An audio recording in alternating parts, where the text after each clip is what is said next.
क्या आप भी ग्रीस आने के लिए सोच रहे हो? आपकी ट्रैवल हिस्ट्री नहीं है बट आप यूरोप के अंदर एंटर करना चाहते हो किसी भी वे के साथ। एजेंट्स आपसे 5.5 6 लाख 7 लाख मांग रहे हैं बट आपका इतना बजट नहीं है, तो भी आप ग्रीस के अंदर यूरोप के अंदर एंटर कर सकते हैं। बट इस वीडियो के अंदर मैं आपको प्रॉपर वे से बताने वाला हूँ कि आप ग्रीस इलीगल कैसे एंटर हो सकते हो, जिसको हम बोलते हैं ग्रीस डंकी। डंकी से आप ग्रीस के अंदर कैसे एंटर हो सकते हो, वो भी बिल्कुल बिल्कुल बहुत ही कम बजट के अंदर। एजेंट का जो प्राइस रहेगा वो 5.5 लाख से लेकर 6 लाख 6.5 लाख तक रहेगा। और जो वो रास्ता अपनाते हैं वही रास्ता आज आपको मैं बताने जा रहा हूं। किसी एजेंट के पास जाने की जरूरत नहीं अगर आप ग्रीस के अंदर एंटर होना चाहते हो। तो पूरी वीडियो जरूर देख लीजिए, क्योंकि इस वीडियो के अंदर प्रॉपर वे से मैं रिवील करने वाला हूं कि आप ग्रीस के अंदर एंटर कैसे कर सकते हैं। एंड अभी मैं ये बताना चाहता हूं कि मैं किसी को भी लाइक मोटिवेट नहीं करता, या किसी को भी मैं ये नहीं कहता कि आप डंकी लगाइए, क्योंकि डंकी मैंने ना ही आज तक कभी प्रमोट किया अपनी वीडियो के अंदर, और ना ही मैं करता हूं। इस वीडियो का सिर्फ मोटिव ये है कि एजेंट आपसे 5 लाख 6 लाख 7 लाख ले रहे हैं, बट आपको जो रास्ता दिखाया जाता है ग्रीस तक एंटर होने का, वो रास्ता मैं आपको प्रॉपर वे से मैं अभी बता देता हूँ, राइट। ताकि आप भी अगर आप आना चाहते हैं, इट्स अप टू यू, ये आपका ही डिसीजन होगा। एंड आपको एंड में मैं बता भी दूंगा कि ग्रीस अगर आप इलीगल एंटर करते हो तो आपको काम की अपॉर्चुनिटीज कितनी मिलती हैं, पेपर कैसे बनते हैं, कितना टाइम लगता है, कितना बजट होना चाहिए, और ये सारा प्रोसेस मैं आपको इस वीडियो के अंदर बता देता हूँ। बट वीडियो शुरू करने से पहले प्लीज़ चैनल को सब्सक्राइब कर दीजिए, ताकि ऐसी ही मोटिवेशनल वीडियोस और ऐसे ही मैं आपको tourist visa, study visa, working visa की गाइडेंस प्रोवाइड करता रहूं। अगर आप मेरे को मोटिवेट करेंगे तभी आपको लिए मैं एक अच्छी अच्छी सी स्टोरीज लेकर आता रहूँगा और आपको इन्फॉर्मेशन प्रोवाइड करता रहूँगा। तो चलिए टाइम नहीं खराब करते, शुरू करते हैं। ग्रीस कैसे एंटर किया जाता है, ग्रीस डंकी कैसे लगाई जाती है, जिसका नाम हम डंकी बोलते हैं कि ग्रीस की डंकी लगानी है। तो एजेंट के पास आप जाते हो तो एजेंट आपसे 5.5 लाख 6 लाख 6.5 लाख का बजट बोलते हैं। और वो भी क्या होता है आपको स्टेप बाय स्टेप मैं आप समझाता हूँ। तो स्टेप पहला ये होगा कि आपको पहले दुबई भेजा जाएगा बाय प्लेन। नॉर्मली सभी को मालूम है दुबई का वीज़ा बहुत ही ईजी है इंडिया से। एंड चाहे आपके पास ट्रैवल हिस्ट्री है या नहीं है, स्टूडेंट हो या कुछ भी हो, कोई भी काम नहीं करते, दुबई का वीज़ा आपको बहुत ही आसानी से मिल जाता है। देन सेकंड स्टेप क्या होगा, जब आप दुबई पहुंच जाओगे वहां पर कुछ टाइम स्टे करने के बाद, 2 3 दिन स्टे करने के बाद, वहां से आपको सर्बिया जो है भेजा जाता है। सर्बिया आपको भी मालूम है कि सर्बिया ऑन अराइवल वीज़ा आपको सभी को प्रोवाइड होता है। तो आप वहां से दुबई से सर्बिया आते हो। सर्बिया आने तक आपके अकाउंट के अंदर बजट अच्छा होना चाहिए, आपके पास आइटनरी अच्छी होनी चाहिए, राइट, और आपके डॉक्यूमेंटेशन प्रॉपर वे से फिल आउट किए होने चाहिए। देन आपको Serbia on arrival visa provide करता है एयरपोर्ट के ऊपर। जब आप सर्बिया एयरपोर्ट के ऊपर पहुंचते हो एंड वहां की इमिग्रेशन क्लियर करने के बाद आप बाहर जाते हो, तो 2 3 दिन का स्टे रहता है आपका सर्बिया के अंदर। तो सर्बिया के अंदर 2 3 दिन घूमने के बाद जिनके साथ वो टाई अप होता है, टैक्सी ड्राइवर हैं, ठीक है, और बसेस के अंदर ऊपर बैठकर आपका टाई अप होता है उन एजेंट्स का, राइट। तो वो क्या करते हैं, सर्बिया से आपको वाया बस या आपको वाया टैक्सी आपको ग्रीस बॉर्डर के ऊपर उतार दिया जाता है। तो ये सारा सिस्टम है, बहुत ही सिंपल है, इसके अंदर कुछ भी नहीं करना आपने। तो एजेंट का कितना खर्चा आता है ये मैं आपको बता देता हूँ। दुबई का खर्चा कितना है, आप समझदार हो, दुबई का वीजा पूरे एक्सपेंसेस के साथ आप 35,000 40,000, ज्यादा से ज्यादा 50,000 लगा लीजिए, इससे ज्यादा खर्चा नहीं आता आपका, राइट। तो 30,000 में भी आप पहुंच सकते हो दुबई के अंदर। बट अगर आपके पास एक अच्छी बैंक स्टेटमेंट आईटीआर है दो, देन आपके लिए काफ़ी अच्छा रहता है। आईटीआर भी नॉर्मल हो तो कोई दिक्कत नहीं है, बट आपके पास जॉब्स है या कुछ भी आप काम करते हो, एग्रीकल्चर का काम करते हो, क्योंकि फेक डॉक्यूमेंट्स ही बनाते हैं एजेंट सारे आपके, जब भी आप वाया सर्बिया जाते हो। दुबई के अंदर आप नॉर्मली 2 3 दिन 4 दिन वहाँ पर घूमते हो, ट्रैवल करते हो, ठीक है, आपकी वहाँ पर एक ट्रैवल हिस्ट्री बनती है। देन उसके बाद आप सर्बिया के लिए फ़्लाइट लेते हो। फ्लाइट लेने के बाद जब आप सर्बिया पहुँचते हो, सर्बिया के अंदर इमिग्रेशन के अंदर आपसे क्वेश्चन पूछे जाते हैं। आपकी प्रॉपर वैसे आईटी जो आइटनरी होती है सिर्फ वो ही चेकआउट की जाएगी मेनली। एंड आपसे पूछा जाएगा आपके पास कितने पैसे हैं यहाँ पर स्पेंड करने के लिए या यहाँ पर रहने के लिए।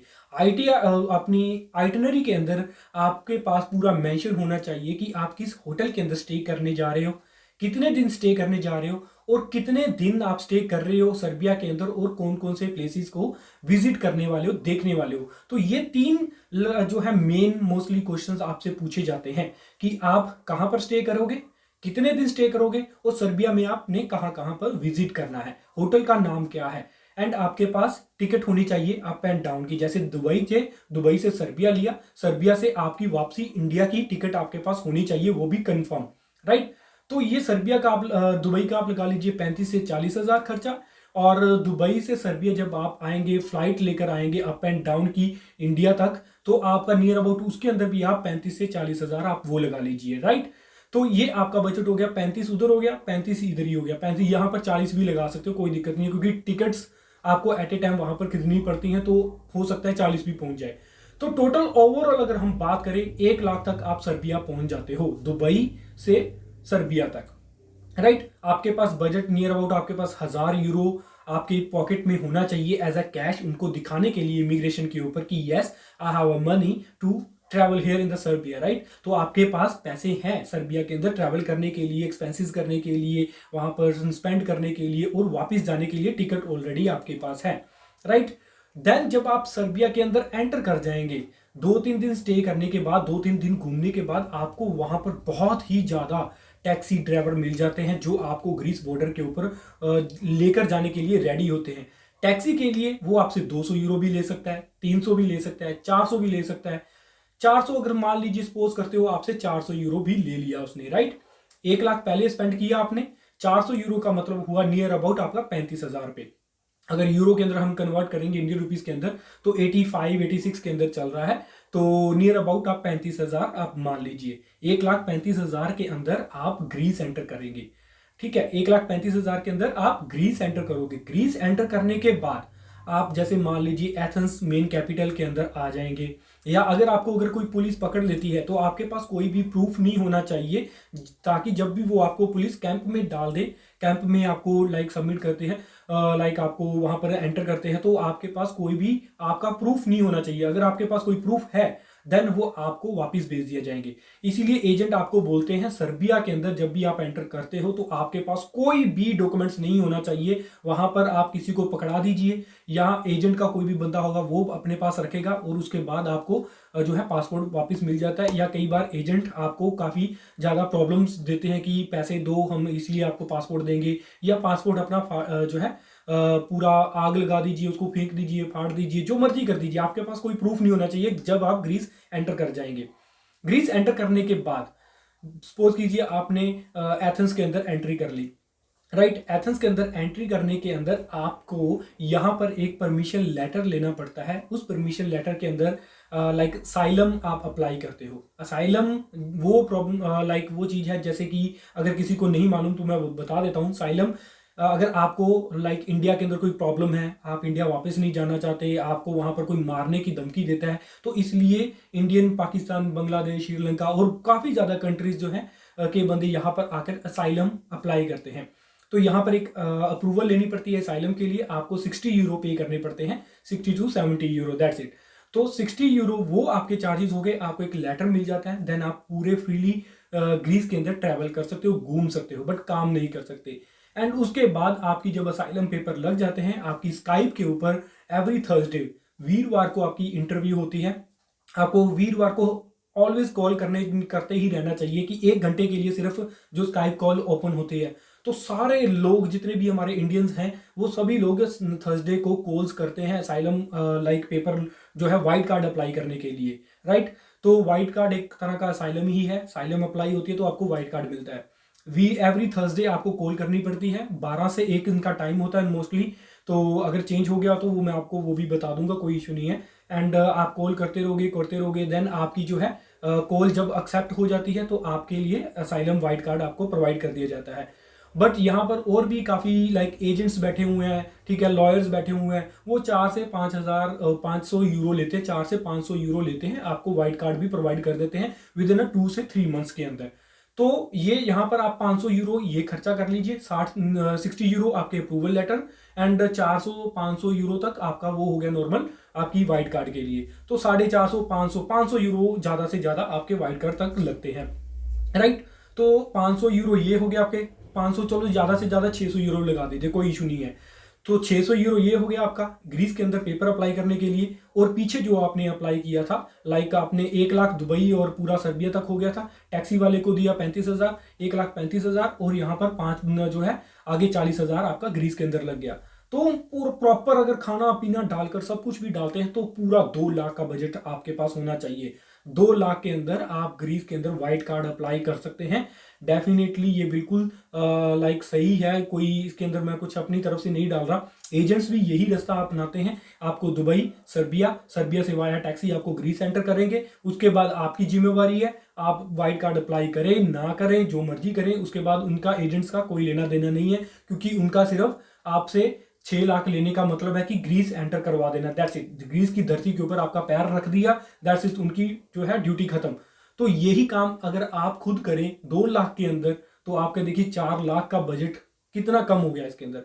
4 लाख बच जाएंगे आपके, ज्यादा से ज्यादा और भी ज्यादा कर लेते हैं तो आपका 2.5 लाख, 3 लाख भी अगर लगाते हैं तो ठीक है, खाना पीना बिल्कुल एंजॉय करके आना पूरे रास्ते में दुबई में, सर्बिया के अंदर, तो जब ग्रीस के अंदर आना 3 लाख का खर्चा भी अगर लगाते हो तो भी 3 लाख की सेविंग हो रही है यहाँ पर। तो इस वीडियो का मोटिव ये नहीं है कि आप डंकी ही लगाएं, ठीक है। इस वीडियो का मोटिव सिर्फ ये है आपको एक सच बताना कि एजेंट्स के पास अगर आप जाते हो वो 6 लाख लेकर क्या करते हैं, अगर आप खुद अपने आप अप्लाई करोगे तो आप क्या करोगे। दोनों रास्ते सेम है, चाहे एजेंट अपना लीजिए चाहे आप बिल्कुल सोलो कर लीजिए, दोनों ने रास्ता सेम ही अपनाना है, via Serbia to by road, bus के ऊपर या कार के ऊपर आपको डंकी लगाकर ग्रीस पहुंचना है, दैट्स इट। तो ये सारी वीडियो का मोटिव था, बट इसके अंदर मैं आपको बता देना चाहता हूं कि ये मेरा मोटिव नहीं है। स्पेशली ये मैं बार बार कह रहा हूं कि डंकी लगाना मेरा लाइक, आपको मैं ये नहीं कह रहा कि आप डंकी लगाएं, राइट। ये सिर्फ आपके ऊपर डिपेंड करता है। अगर आप डेफिनेटली आना ही चाहते हो, कोई रास्ता ही नहीं है, तो सिर्फ यही रास्ता बचेगा तो आप कर सकते हो। बट उसके बाद जब आप ग्रीस के अंदर एंटर कर जाते हो, आपके पास पहले जब तक आपके पास वाइट कार्ड नहीं है तब तक आपको अगर काम मिलता भी है किसी कार वॉश के ऊपर या कुछ एग्रीकल्चर का काम, 300-400 यूरो पर मंथ के ऊपर ही मिलेगा, ज़्यादा नहीं मिलेगा। एंड वाइट कार्ड के बाद अगर आप काम ढूंढते हो, एग्रीकल्चर का मोस्टली काम मिलेगा। अगर आपके पास बहुत ज़्यादा अच्छे स्किल्स हैं, कोई एक्सपीरियंस है काफ़ी अच्छा, देन आपकी लाइफ अच्छी रहेगी। हाँ, आपको काम मिल जाएगा, जैसे कि कंस्ट्रक्शन का काम आता है आपको, प्लम्बरिंग का काम आता है, वुड वर्क काम आता है, ठीक है, कोई भी लाइक स्किल्स आते हैं आपको, देन आप इजिली इसके अंदर आप अच्छे सर्वाइव कर पाओगे। अगर कोई भी काम नहीं आता देन डेफिनेटली एग्रीकल्चर का काम ही रहेगा आपके लिए, और समर के अंदर होटल का काम रहेगा, दैट्स इट। और अर्निंग कितनी होगी, 750 यूरो बेसिक सैलरी है यहाँ पर, 750 यूरो, 800 यूरो, इससे ज़्यादा नहीं अर्न कर सकते आप, ठीक है। वाइट कार्ड के ऊपर अगर आपको लाइक कोई वुड वर्क भी मिलता है या कोई कंस्ट्रक्शन वर्क भी मिलता है तो भी आप 700, 800, बस 900 से ज़्यादा अर्निंग नहीं है। एंड अपने वाइट कार्ड के ऊपर लाइक सिर्फ इतनी ही अर्निंग कर सकते हो। बेसिक नॉर्मल जिनके पास रेजिडेंट परमिट भी है, ठीक है, वो भी इतनी 800-900 से ज़्यादा अर्निंग ग्रीस के अंदर नहीं है। तो ये इनकी बेसिक सैलरी है। तो बेसिक सैलरी आप देख लीजिए, अपना सोच समझ कर ही अपना कदम उठाइए। और लास्ट थिंग, ग्रीस के अंदर क्राइसिस के कारण ग्रीस के अंदर कोई भी काम नहीं है, बहुत ही कम चांसेस है काम होने के। समर के अंदर 6 महीने के लिए, जैसे अप्रैल, मई, जून, जुलाई, अगस्त, सितंबर, अक्टूबर तक, ये 5-6 महीने सिर्फ समर के अंदर आइलैंड के अंदर काम होता है। अगर आपको काम मिल जाए आइलैंड के ऊपर तो आप 1200 अर्निंग कर सकते हो, वो भी 6 मंथ के लिए। तो ये वहां पर रहना खाना बिल्कुल फ्री होगा। तो ये 6 मंथ आप काम करोगे, देन जो आपके पास 5-6 महीने जो विंटर का सीजन होगा वहां पर आपके पास काम नहीं होगा। उस विंटर सीजन के अंदर आप गवर्नमेंट से पैसे ले सकते हो, वो भी आपको 300, 400, 450 यूरो तक वो आपको जो है एवरी मंथ प्रोवाइड करते हैं रहने के लिए, खाना पीने के लिए। देन समर के अंदर अगेन आप 6-7 हज़ार यूरो कमाइए, देन विंटर के अंदर फिर गवर्नमेंट से खाइए। तो ये सिस्टम यहाँ पर चलता है। तो यहाँ पर काम के इतने ज़्यादा चांसेस नहीं है। अगर आप साइलम लेकर 5 साल ग्रीस के अंदर रहते हो, इनकी जुबान, इनकी लैंग्वेज सीख लेते हो, देन आपको जब साइलम एक्सेप्ट होने के बाद, आपकी एक्सेप्ट हो जाती है, पूरे 5 साल के बाद आपको यूरोपियन कार्ड मिल जाता है। उस यूरोपियन कार्ड के ऊपर आप ट्रैवल भी कर सकते हो। बट अंटिल द साइलम आप इंडिया भी नहीं जा सकते, या पाकिस्तान नहीं जा सकते, या बांग्लादेश, श्रीलंका, जो भी जिस भी कंट्री से आ रहे हो आप वापस नहीं जा सकते, सिर्फ ग्रीस के अंदर रहकर काम कर सकते हो, दैट्स इट। तो ये थी नॉर्मल सी बातें आपसे शेयर करने के लिए। इन द एंड मैं आपको ये फिर दोबारा बता दूं कि डंकी लाइक रास्ता बहुत गलत है, यहाँ पर इतने काम्स नहीं है, ठीक है, इतने काम नहीं है कि आप अपनी अच्छी लाइफ को एंजॉय कर पाओ, राइट। तो बहुत ही ज़्यादा स्ट्रगल करना पड़ेगा। इस कोविड के कारण तो वैसे ही काम बिल्कुल बंद हुए पड़े हैं, कोविड के कारण कोई भी काम नहीं प्रोवाइड कर रहा यहाँ पर। और साइलम के लिए तो आप नॉर्मल सी बात है, ज़्यादा काम नहीं अवेलेबल, सिर्फ समर के अंदर अभी रेस्टोरेंट्स ओपन हुए हैं तो थोड़ा बहुत काम जो है चलना स्टार्ट हुआ है। बट अपना सोच समझ कर ही कदम उठाएं। अगर आपने एजेंट्स के रास्ते आना ही है, डंकी लगानी ही है, तो मेरा प्रेफरेंस ये रहेगा कि आप किसी अच्छी कंट्री में जाएं, वहाँ की डंकी लगाएं। अगर लगानी भी है तो पहली बात तो मैं कहता नहीं डंकी लगाओ, आना है तो सही रास्ते में आओ ताकि आप भी एक अच्छी लाइफ इंजॉय कर पाओ। अगर डंकी रास्ते आओगे बहुत ज़्यादा प्रॉब्लम्स आएंगी, अपनी लाइफ को खतरे में डालोगे, ठीक है, अपनी लाइफ को एक डेथ के रास्ते पर लेकर जाओगे तो मतलब उसकी बात नहीं बनती। अपना पैसा, अपने माँ बाप का पैसा और उनके ड्रीम्स, उनके मेहनत का पैसा खराब करने वाली बात है, अगर कुछ रब भगवान ना करे अगर कुछ हो जाए तो। चलो वीडियो काफ़ी लंबी हो जाएगी, नहीं तो आई होप आपको इन्फॉर्मेशन मिल गई होगी। तो इस वीडियो को अगर अच्छी लगी तो प्लीज़ शेयर, लाइक और इसको चैनल को सब्सक्राइब जरूर कर लिए ताकि आपके लिए मैं इंफॉर्मेशन प्रोवाइड करता रहूं। तो मिलते हैं नेक्स्ट वीडियो के अंदर। वाहिगुरू जी का खालसा, वाहिगुरू जी की फतेह।